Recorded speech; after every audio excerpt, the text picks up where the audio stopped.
Northerly the leader. Old Comrade down the outside. Northerly shows the way from Old Comrade. Sister Patricia, Corporate Bruce and home run, but Northerly, Danny Miller coming away, and Northerly wins the railway from Old. Dance to the beat that we like best. Heading for the 90s, living in the wild, wild west. Here's Lucky Gray coming down the outside now. Rod Spaken's got up on the fence. Mr. Moet though hits the front. A boil over.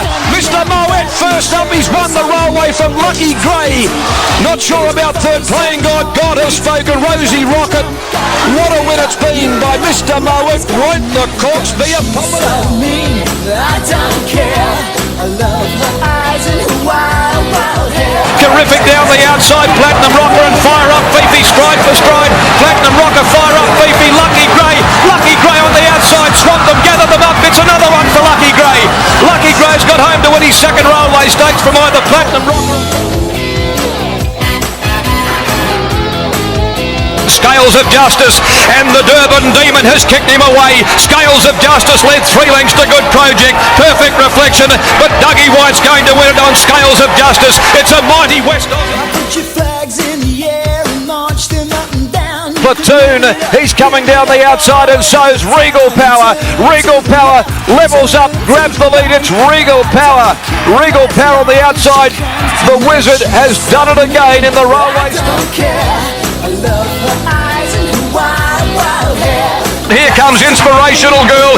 She's starting to thread her way through the field. Inspirational Girl, Pike under hands and heels, ranges up, grabs the lead. It's a winning hat trick for the Wizard and goes. The wild, wild west. Pike's hardly flinched, 150 left to go, and the Hot Pot storms up, grab the lead. This is all over, it's all over bar the shouting.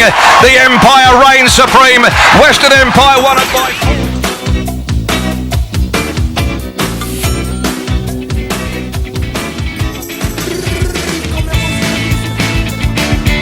And now on PG Podcast Network, it's time for the year-round Carnival with Vince Accardi and your host, Racetrack Ralphy. And we're back in the Wild Wild West for our 4-week package of fantastic racing from WA, Ascot. Vince Accardi from Daily Sexuals. Good morning, mate. Ralph, good morning. Are you over in WA? I wish I was. Oh, I was going to say, where's my ticket? hopefully we can fund it over the next few weeks. It's the racing that we love, Vince. Good tracks, good weather. Well, that's what you want, isn't it? Yep, 100%. You absolutely love that. Do note with the rail out 5 metres though tomorrow, so how are we expecting the track to play? A little bit different to rail true, I assume. Well, one of the great things about Ascot is it is like really hot when you can get into the lanes, like extra big advantage. And Pike's the biggest master of that. So I do feel, and there's a few other boys there as well, like the Parnham boys know the lanes as well. They didn't know them years ago, but they know them now. Yep. So the reality is they might be sitting close inside, but they'll be all positioning if their rides are entitled to based on barrier positions. They'll be all swinging wide, Ralphie, and I mean wide. Don't be surprised. 10 off the fence, 12 off the fence, 15 off the fence is what they're going to go for, and if they get that, they have huge edges. Inside runners, even if they peel 2-3 off the fence, it's usually not enough, Ralph. This is big for the midfield runners and the back markers. Well, that creates an instant query with the favourite in Belclair. We know where she'll be up front, but of course she's got the assistance of the great man Nashville Ruwilla riding. What type of pace are you forecasting in this race? Well, I like the way you said got Nash on board, because Nash he understands lanes as well, so I'm sure he'll be doing his homework.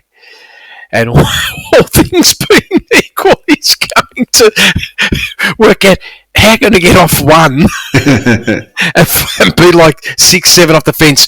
But realistically, I don't see the pace being really hot, Ralphie. Maybe +2. Maybe +2. Well, that's not very hot for a railway, typically. No.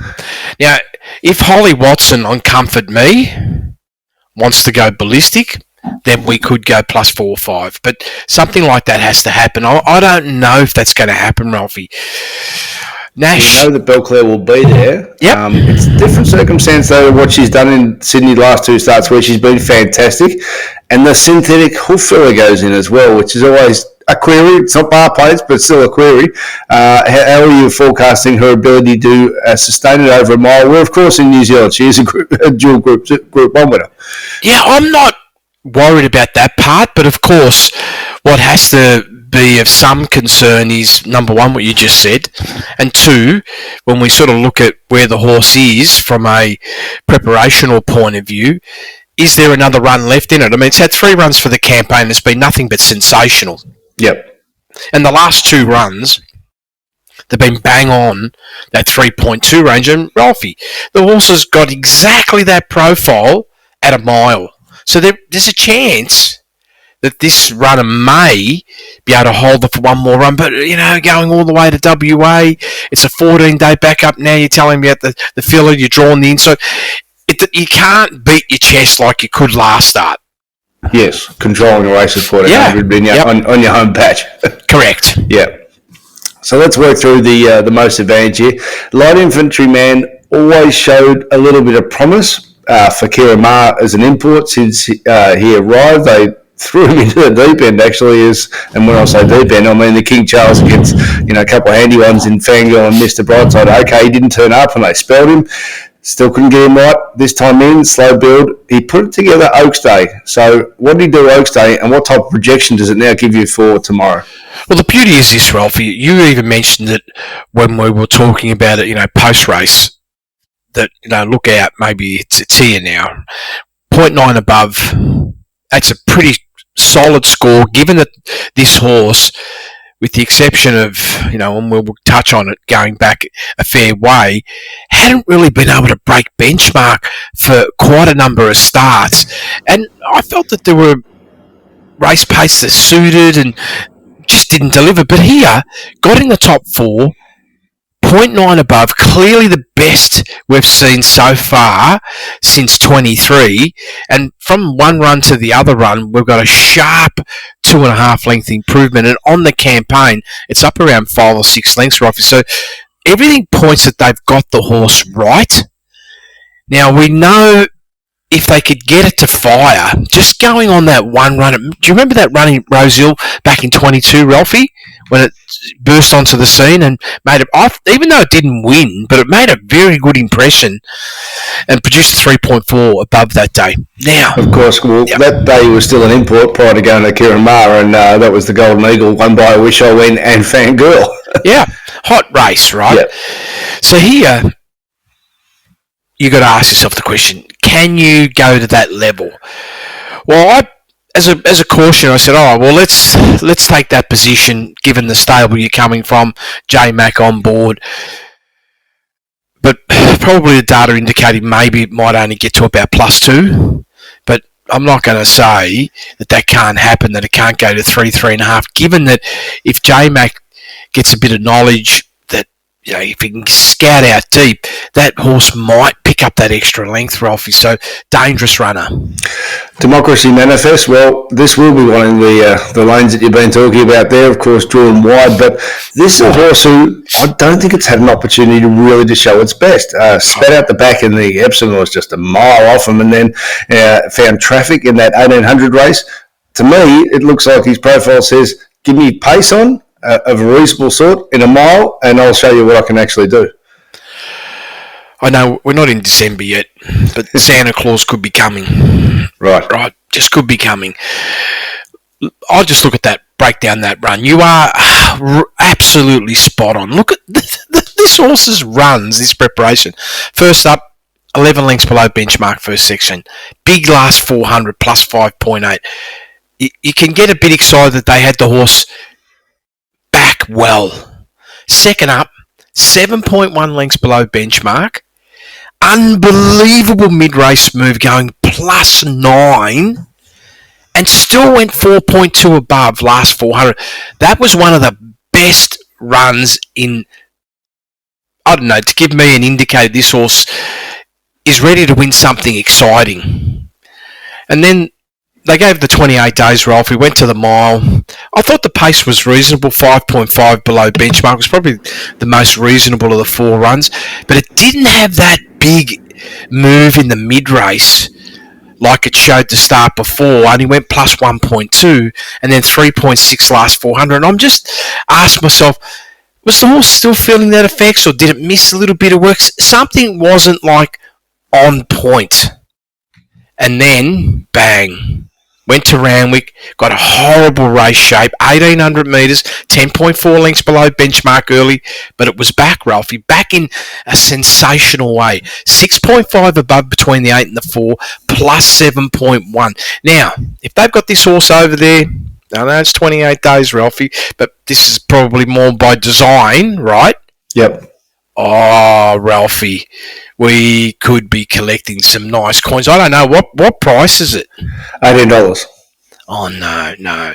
Yeah, I know some people like to get early. I'd be taking a little bit of that early. I won't be. I'll be waiting, right?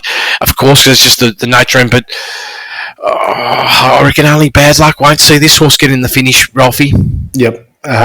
Zip Away is also, I think it's the single figure runner. So, as in Belclair and light infantry man that we've discussed, seem like it's really set to peak on a very good run first up. How do you view her chances?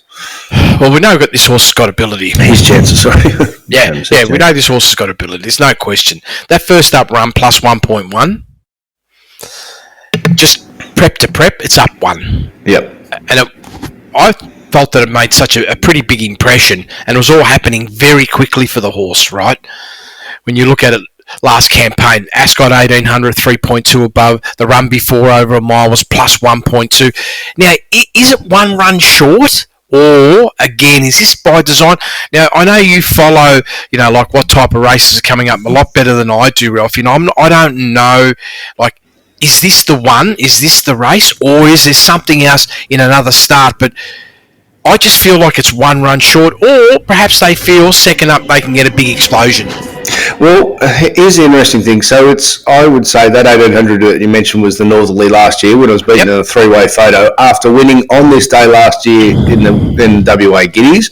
Now, the other thing that we probably haven't really touched on, but we should quickly, is that this horse just didn't come up in Melbourne because, as you said, and we've started to identify, not getting an opportunity for a proper break before getting to Melbourne off good Perth form is not an ideal situation. You want to have that proper break. Well, on this occasion, though, I can't help thinking that if what you're saying is right, one runaway at the moment, double figure odds for the Kingston Down. It's not about tomorrow, but for those having a bit of a look at the futures, if it runs well tomorrow, it'll be favourite for the Northerly, the old Kingston Town. And I feel the horse will run well. And the big thing is this: they gave it exactly what you said, because they were almost going to ruin something that will look like a potential really high-profile horse. Like they just, I know, I get it. I'll probably be just really bad myself, right? Like just race them everywhere to get whatever money you can. But the reality is, you can ruin horses, good horses.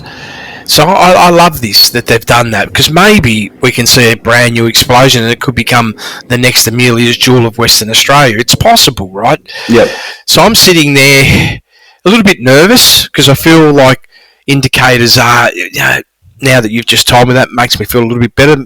One more run, but I wouldn't sit there and say, you got no chance. No way, because this horse has got talent. Just what I like more, let's say if I was putting Democracy Manifest versus Zip Away, of course they've got two different issues. One's coming across and got to be ready.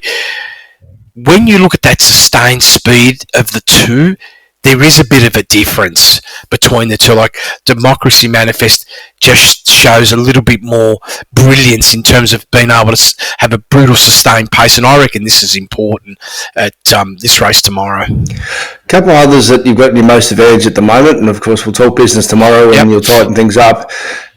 Casino 17, this is a headache horse. Firstly, excellent first up, and then you think, well, it's a 7-year-old, it's well exposed. But then I dove a bit deeper. I thought, hang on, this is only third prep with Team Williams. This is a well-exposed horse, and it went everywhere. It started in Victoria, went to South Australia, went to Darwin, went back to New South Wales, But now, if you will rely and say, okay, Team Williams, they won the Perth Cup with it last prep. Now, let's put some speed in this horse's legs. It was very good first up, and it's got pikey. Yeah, Ralphie, you said it right at the start, headache horse. I was trying to find every way to get rid of it out of the top 4. I couldn't. Because the first up run was too brilliant. Plus 2.3. It was unbelievable the way the horse won as well. Now, admittedly, by the time it got to the inside the 200, it was hard, virtually in the lanes. By the time it crossed the finish line, it was absolutely in the lanes. But still, 2.3 above, best of the day. First up, off a decent break, coming from the right stable. I just sit back here and say, well, this horse does have what I just touched on before, Ralphy. It is capable of putting, really huge, sustained last 800 into a race like this. And if there is a little bit of an overreaction in the middle of the race, Pike is going to go lanes everywhere, Ralphie. He is the master of the track. So I just sit there and say, I wish I could find a way to get rid of you. And I was hoping that it'll be somewhere else and maybe it'll be flat second up. That's the only possibility, is that it might just feel that run. So the horse that it beat is actually third up, and he won this race last year. And not only that, he's got clearly that performance, of course. He's got clearly the best mile profile in this race. He, like stablemate Sipaway, didn't really fire in Melbourne, but like stablemate Sipaway, didn't get a chance to have a proper break. This time he's had that proper break, the Team Williams type break that Neville Parliament's done this time. 231 days, first up RDO, second up good run. Gee, if he brings what he did last year, he can't miss the place as long as Jabronowski can get it right on him. Yeah, the run was good. Nice pace early, excellent in the mid-race. Probably, I didn't really love the last couple of 100 metres of the horse, but out to a mile, it has, even though, like, last prep it didn't break benchmark at a mile, but on the race matrix, the race trended a lot stronger. So if I use that as part of the sort of formula of trying to understand what you could do, then that 1.9 last start's pretty real, in the sense that a repeater that's highly on the cards with a possible upside of up to a half a length. Now, will that be enough? Well, 4.4 in the race last year, though. Well, when you look at it from that point of view, of course, you might... Are we talking about Magnificent Andy? No, sorry, Bustler. Oh, sorry, Ralph. See, I'm being stupid there. So I was there. I was talking about Magnificent Andy. My apology. That's yes, right. No. Bustler, quickly turning that right round. Yeah, last start, +2. Excellent performance. When I do look at that run over that mile, the one you're talking about, of course, if it's ready to do that, then it's going to be a hard horse to beat, isn't it, Ralphie? I mean, 5.3 early, 3.9 in the mid, 3.6 late, super fast track. The Roars had +12.7, pretty exciting, and I'd say the horse, from what I can see, is going into the race is trending better. So Jabronowski, this is your life. Of course, he hasn't got great stats, but he did win the Northerly last year. So he's won that Group 1, and he's got the famous on his CV of Ronnie Black Caviar at her first start. There you go. There's a little bit of trivia to throw in. Port Lockroy, it comes from the fastest race probably we saw over the spring off the top of my head, and that Golden Eagle, which was insane. What type of upside is this horse got? Yeah, I can't believe they've come here, right? Yeah. Not saying that's a bad thing. Yep. It's probably not a bad thing. But, yeah, it was brutal last start, wasn't it? I mean, 7.5, wow. Now, the horse is capable of going that fast. Generally speaking, if you were in Melbourne or Sydney, staying on your sort of home region, then... that 7.5 a last start going early, that's the pace above the standard, would be a real big advantage going into a race like this over a mile, because it will definitely make the race feel like it's a lot easier. I just don't know how that works for the horse all the way in WA. Yeah. I don't know. I'm not sure what's going to happen there with this horse, or is it looking for more ground as well? Well, we'll round off with local and Super Smink because it's in the market. It's about $11. I'm not sure if it's drawn well, and acknowledging though that it could get into the lanes, and it's got Chris Parner who'll be looking for that. Is 1400 her best? Is she up to it class wise if she brings her best? Well, if she brings her best, if a few others make mistakes and they don't get runs and splits, then the horse could be there, Ralphy. That's the way I looked at it. But you haven't got many options when you're drawn where you are, and knowing this horse is definitely not a horse that can even probably take a position in the middle. It's going to take a position right at the back, and it's going to give all our other horses we talked about a head start. I don't know if that works for this horse. If it was mine, I'd scratch it. All right, there's a few that we can like and talk business about tomorrow, but there's definitely a few on the table there. Starting with Democracy Manifest at a terrific prices that we can have, that hopefully gives you some food for thought there. WA Guineas is the other feature race tomorrow, race 7 of the program. The market's identified September Born and Storyville, the colt versus the filly.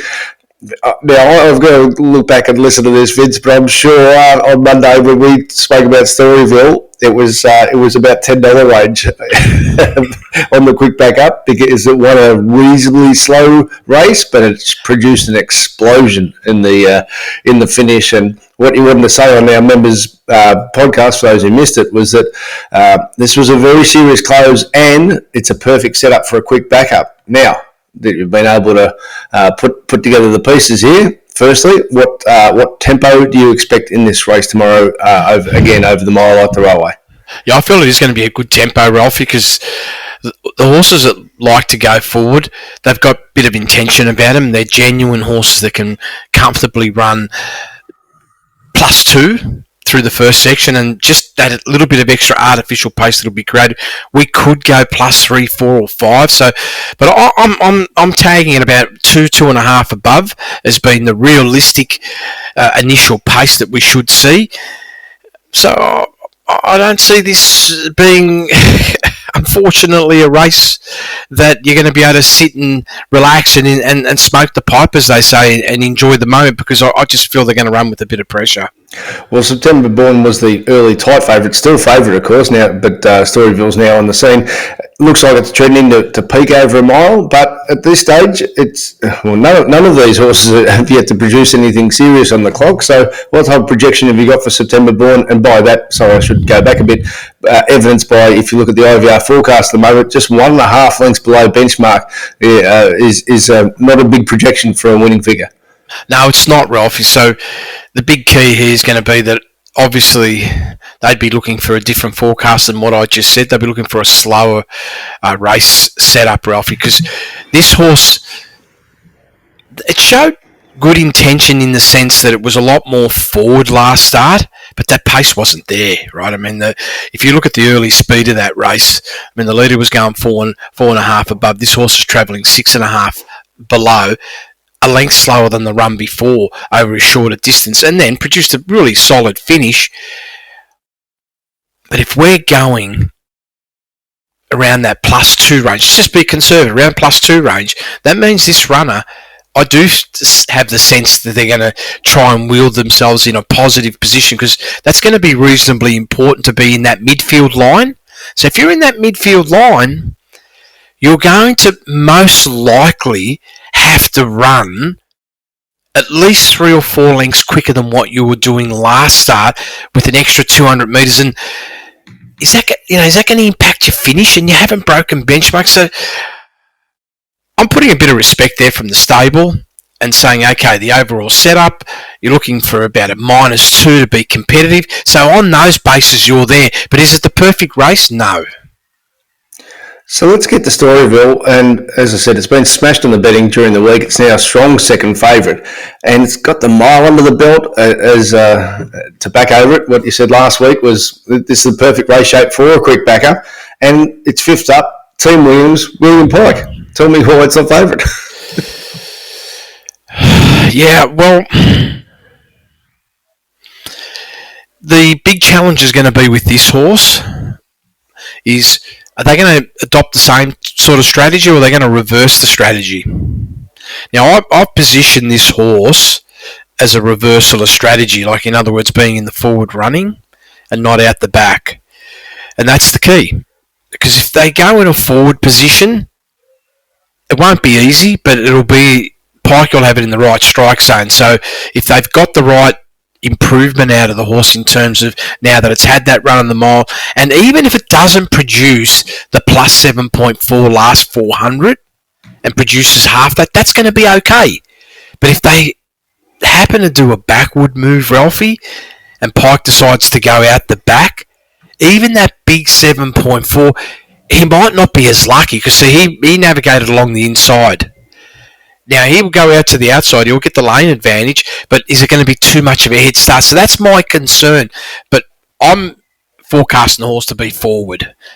On that, he's there. You got to respect. Yeah, like for me, Ralph, I always sit back and say, can I back someone in this race? I mean, that's the hard part for me, right? Personally. All right, we'll just touch on a couple others. Olympic Park last start ran third in that September morning race. What did he show in his previous wins? Well, again, we've got another horse here, Ralphie, and I guess this is the scorecard. This is why the hurdle rate's only minus 2.1. The best this horse did was 2 starts back over 1400 when it produced a 1.5 lengths below benchmark. Pretty much Race Matrix is indicating is like right on point. Even the Raws didn't quite break benchmark, and the track was in like what I would have considered being like almost blending perfectly. All that I feel this horse is demonstrating is it's got some good sustained speed, and if it gets itself in the right spot through the first half of the race, it's got to be some sort of a chance to be able to run reasonable. But if they go out the back, then of course I'm going to, probably want a couple of others before this horse. And just to finish with the Merryman, last start it was well back second favourite in the race that September Born won, but they reported that it wasn't right on the day, elevated heart rate. So just has it shown anything in its previous 2 runs? And the only thing goes on. Yeah, the only thing I can indicate is this, that run second up, when you look at that run, that slowdown in the mid-race from 0.3 below to minus 2.9, no question had an impact and definitely smothered the overall performance. I mean, it came up minus 4.2. I feel that this horse would have advanced at least 2 lengths more than that. But that just sort of puts you in line with what you did first up in the maiden of around minus 1.5. But Simon Miller, he's a smart operator. He obviously feels this is ideal. The horse does give an indication that this distance range is going to be good. But what I'm not seeing any sprint in the horse, Ralphie. I'm just seeing like a good cruising horse in terms of its pace. So I'm not sure if that's the right ingredient. All right, well, let's get to a race where we've got a lot of exposed talent, some old boys, and some that are on the speed on the scene. You mentioned closing speed. Younger Lass, the favourite in the Carbine Club race 6, certainly has got that. How does she profile for tomorrow? Where the IVR forecast is only 0.4. Yeah, it's not high, is it, Ralphie? No. But what I loved was what the horse did last start. Beautiful. You just wanted to see something happen. 0.2 above. Race Matrix pretty much franking it. It got into the top 10 for the day. Yeah, horror race shape, Ralphie. 13.8 lengths below benchmark earlier. And I know, like, the horse has run second, but this horse would appreciate a lot more speed. And here it is. You look at what the horse did. This just franks it. Plus 2.9 between the 8 and the 4. But then the explosion, last 400, plus 8.7, just meant that it had a ton of energy. And mind you, you can go back in time like to December last year, and this horse was running 8 lengths quicker and only finishing 2 lengths slower. So it just reconfirms that it gets a huge edge if there's better speed than that last run, which it will be. And makes the horse very dangerous. And a new PB is absolutely on the cards. It currently sits at 0.5 above, and I'm expecting this horse to take the next step. All right, so that sounds like there's a little bit of confidence there and entitlement for the favourite to be as short as it is. I'll ask you about Valley Road because it's second favourite there. Blinkers off. Mark Zara on. 9-year-old, well exposed, so we know what his talent level is like, and he was pretty good 2 starts back. Last start, he went forward and tapered. Yeah, I don't know, Simon might be getting a bit desperate. It might be just getting a bit desperate. I didn't like him in that run, and he ran to what I thought. But even though, I have to say, almost getting the benchmark was a little bit of a surprise. But he's a mile away from last campaign's, plus 3.6. He's not even close to that. So I don't know what's happened and why. Well, he's nice sometimes horses. Yeah, no, that's right, Ralphy. Maybe, like you had the 56 days off, big run, and then it flattened last start. And yes, finished 10th of 11, but the reality is on the scorecard, 0.6 below benchmark overall isn't bad. Now, if that is the case, and I take that position, that the horse was flattened, and I just focus on the run before, then you would start to warm up, saying, okay, now we can see a next level surge. Will it be possible that this horse will now go beyond 0.4 above? So the indicators would say on that, you have to be trending at least to +1. Could you go to 3.6, Ralphie? Well, if it does, you're going to be hard to beat. Yeah. So it sounds like, in summation, really, and we've got some others that are pretty a nice type of horses. Aztec Ruler, investment strategy, all the King's Men. But you're saying that Younger Lass is entitled to be the short favourite for years. Well, that's got to be the starting point because this horse is just still trending upwards. Has to be the starting point, Ralphie. Yeah. All right, 2 favourites. I'll just finish off with the last race, even though it's not an overly strong race, but it'll be strong if people are alive in the quaddie. Ruben Gold and Keep Attacking are the 2 favourites. I'll put Ruben Gold and Sizzlers off its last run and win. It was deep at the lanes, yes, but gee, it looked amazing, the close, and it was pretty serious, the close. So how do these 2 line up for tomorrow? Yeah, you're sort of getting that insight now, Ralphie, like how wicked it is when you get out wide late. For sure. Like, I mean, look what they're putting down. They're putting down +8s or fast. I mean, that just shows you they're not scared. The guys in WA, they don't sit there and say, "Let's get all the hoses everywhere." And I know the track guys, they got some specialised reports from them to want to see how everything was. Right, yeah, you don't want to change nothing because it's perfect. Yeah, exactly. Right, and that's exactly right. You don't want to change nothing because good, solid. I like it when I see, they're not going to put the sign up F2, right? But this is how that track is in the home straight. Here we are, 1,200 metres. Speed's everything about this race. What's going to happen? Will the horse be as far back? I reckon it won't be, Ralphie. I reckon it'll be a little bit more forward. And realistically, based on what it did last start, you'd have to be foolish to think this horse isn't going to improve. Just little caveat for me is, do you reckon now it might be ready for the 14? That's all. And this is just strictly when I'm trying to come from a money point of view, right?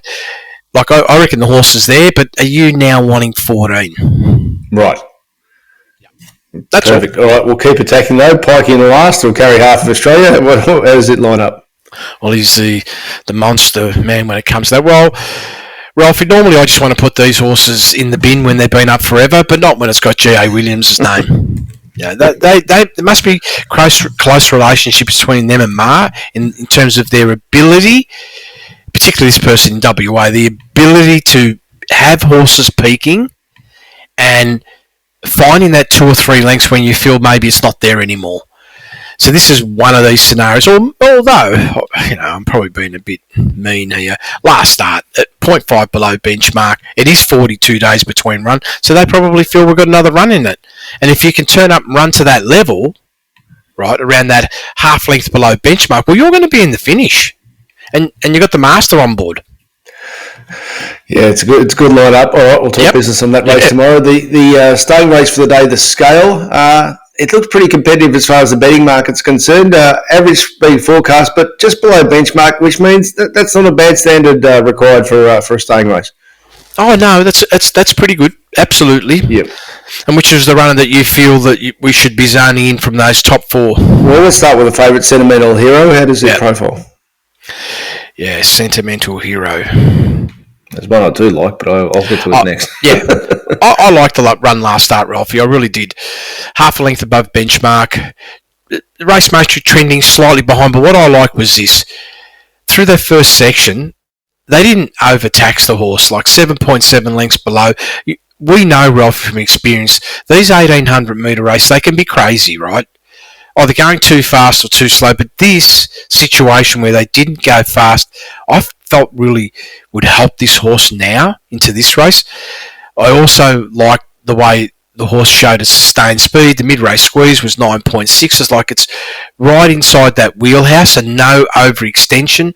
Pretty positive last 400 as well, where I felt the best work was last 200 plus 3. 2,100 metres, there's no way this horse is going to see that as a negative, and it's rock hard fit. And I just felt that allowed one more run, and this could be the run for the horse. Doesn't have to do anything better than what it did last start. Just repeat that at 2,100, and it's going to be in the finish.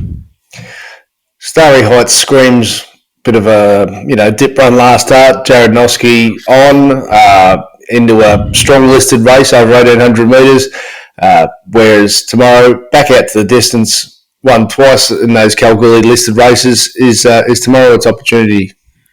Well, obviously they were thinking about this race for sure, right?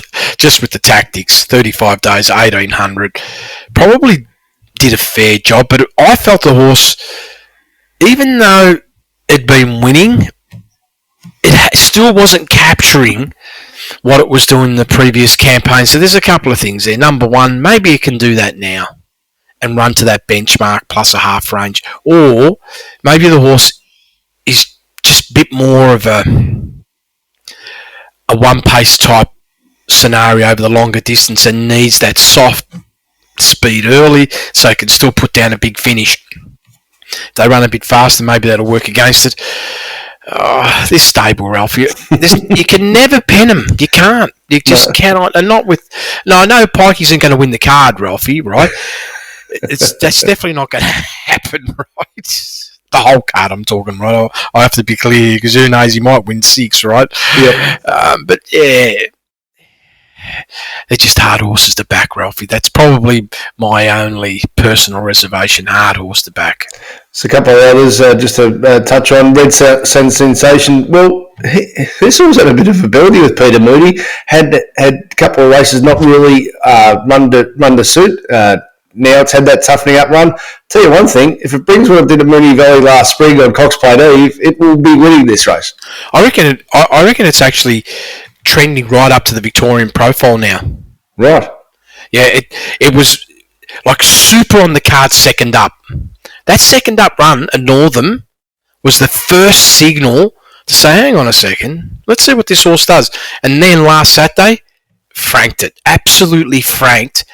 They've got this horse trending right bang on the 2023 same time period, October, November. This is where the horse is trending. Because you have a look at that Caulfield run over 2,000 metres back in November last year, 0.2 below.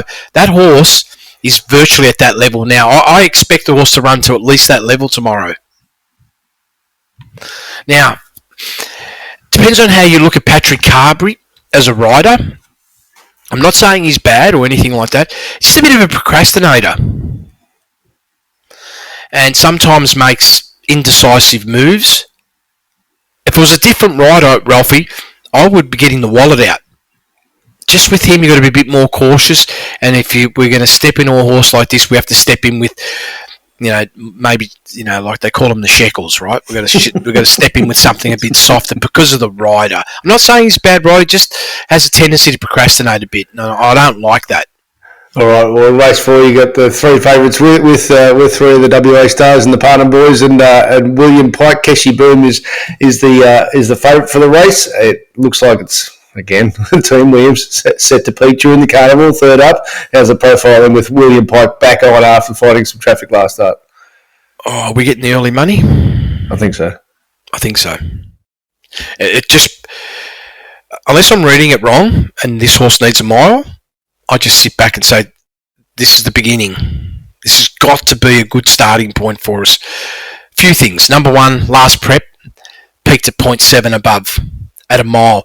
Okay, the 1,400 metres is pretty much benchmark, Ralphie, right? So I said to myself, well, you're going to run hopefully at least to that. Only one run, after the break. So I don't know why that was the case. Did something happen, or did they give it the run and said, we're going to now target this? This is my... Seems like it, doesn't it? Yeah, that's what I thought, Ralphie, right? Because that run, even though it ran sixth, that had huge merit. Like, wrong pace early, 9.1 below. Love the mid-race, going plus 2.4. 11.5 squeeze was a record for the horse. 5.2 last 400. Also a record for the horse. Now, it did get into the lanes, but even if I temper that a little bit, when I looked at the previous campaign, it was getting into the lanes and it's running better. And they turned it out. So there is a bit of a feel like it's set to win, Ralphie. And only if I feel that I've made an error that the horse needs a mile, but I'm just sitting back here. 1,400, Pike is going to start the day off, bang. I'll just finish with on this race, the rush into the bars on the quick backup. Chris Parnham back on, got a good record this track, and as I said, with that quick backup, it probably suggests that tomorrow's its peak run. How does its peak compare to Keshi Boom's peak? Well, hopefully the boys will rush to the bar and just be drowning their sorrows. Okay. And saying why didn't we win this race? No, be more realistic. The run was big last start, completely off in terms of the first section, but the horse is on fire, Ralphie. No mistake about it. But is it an advantage coming back to the 14? 7 days later? I know a lot of these players, they just feel this is big, 7-day backup. Now, the 7-day backup off a slow pace is good. But the reality is the way it was high extension through the last two sections is going to take speed out of the horse. Is that what you want here? When you're going to get down and gritty, yeah, that's why I'm saying they could be going to the bar and just drowning their sorrows, when Pikey beats them. The Crystal Slipper Stakes, race 3. I don't often put a 2-year-old pre-New Year in Sizzlers. I did put this one in because its closing speed was really serious. Now, obviously the caveat, overall time wasn't huge, but it was very good. Now it takes on a couple of first starters in Yes Queen and Buckled that have had some trial form there. Yes Queen just in real 400 metre ones, which are hard to line up. But talk us through what Torcanco did do on debut late. Ralphie, man, I love where you're going, mate. I'm not going to give you any money to bet for me, that's for sure, because I'm going to end up in the sink. Not because of your horses that you're identifying, just the races we're going to. But, okay, here we are. We've got a horse that's gone, what are we looking at? 4.8 below benchmark early, no real move in the mid-race, good, nice last 400, plus 3.5. I guess if I'm sitting from a distance and just looking at it from that perspective, the horse did nothing and won. Wasn't even tested, even a slowdown. So that's probably the important ingredient is the slowdown, Ralphie. Going from 0.3 below to minus 3.1, what could that have done to the figure and how much more could it improve? Because the horse didn't do anything to win. In other words, we didn't get to see what's the true capability. So if I went all the way and said you could improve 3, and if you did improve 3, well, that means some of those first stars are going to have to be pretty smart to win. Yeah, so and as I said, they haven't really got the right setup there. That 400 metre trial doesn't teach you a lot, does it? No, it doesn't. I don't even know why they do it, Ralph. I'm trying to work out, it must be because somebody must get paid. Fair enough too. Let's touch on a couple of these just to finish with Royal Toronado, another Pike Williams winner, or is it just a race that you'll just be watching? What race? This is race 2. Yeah. Yes, well, of course, for my sake, I'm hoping that Pikey wins a bit later because I'm a big believer you can only win so many in a day. Him and J Mac are the two. I start getting nervous, but his form's faultless. Yep. No, seriously, absolutely faultless. 1.2 lengths below benchmark last start at 1800. It did everything perfect. 3.5 lengths below benchmark. That's a beautiful position and showing that you've got some character about you. The 2.9 above between the 8 and the 4 was good. Last 400, right in line with its profile, around 4.3 above. Like, it's faultless. Absolutely faultless. And now, here you are. Now's the time to say, all right, let's test it out to 2100. And it's not like some super strong race. So it's all the ingredients are right for a big effort. It just comes back down to how you look at these races and whether you feel these are races that are good betting races. But in terms of the horse, if you liked it and you wanted to back it, there's no way the horse is going to run badly. That's a good start. Race 1's a low confidence race, low half prize money. We'll give that a miss. If we need to talk business tomorrow, we will. But in the meantime, thanks so much for being a customer of our year-round carnival preview edition of Railway Stakes Day. We'll put the mouthguard in and talk business tomorrow after final scratchings.